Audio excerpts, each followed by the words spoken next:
Make no mistake about it. The people doing this to this man, they are the Nazis. They are the fascists.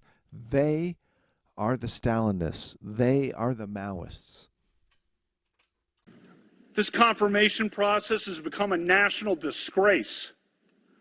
The Constitution gives the Senate an important role in the confirmation process, but you have replaced advice and consent with search and destroy.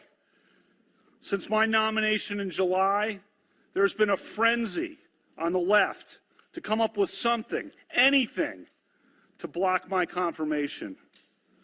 Shortly after I was nominated, the Democratic Senate leader said he would, quote, oppose me with everything he's got. A Democratic senator on this committee publicly referred to me as evil. Evil. Think about that word. And said that those who supported me were, quote, complicit in evil. Another Democratic senator on this committee said, quote, Judge Kavanaugh is your worst nightmare.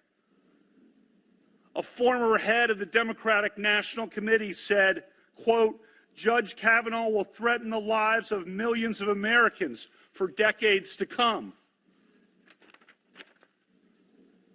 I understand the passions of the moment, but I would say to those senators, your words have meaning. Millions of Americans listened carefully to you.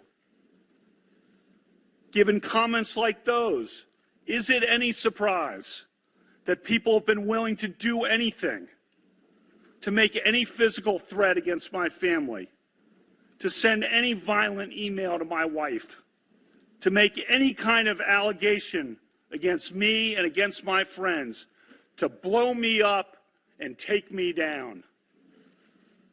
You sowed the wind. For decades to come, I fear that the whole country will reap the whirlwind. This whole 2-week effort has been a calculated and orchestrated political hit, fueled with apparent pent-up anger about President Trump and the 2016 election, fear that has been unfairly stoked about my judicial record, revenge on behalf of the Clintons, and millions of dollars in money from outside left-wing opposition groups. This is a circus. The consequences will extend long past my nomination. The consequences will be with us for decades. This grotesque and coordinated character assassination will dissuade competent and good people of all political persuasions from serving our country. And as we all know, in the United States political system of the early 2000s, what goes around comes around. I am an optimistic guy. I always try to be on the sunrise side of the mountain, to be optimistic about the day that is coming. But today, I have to say that I fear for the future. I'm not questioning that Dr. Ford may have been sexually assaulted by some person in some place at some time. But I have never done this to her or to anyone. That's not who I am. It is not who I was. I am innocent of this charge.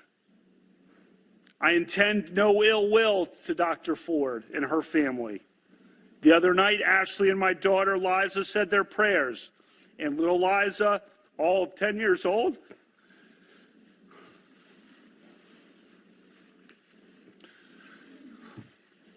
said to Ashley, we should pray for the woman. It's a lot of wisdom from a 10-year-old. We mean no ill will.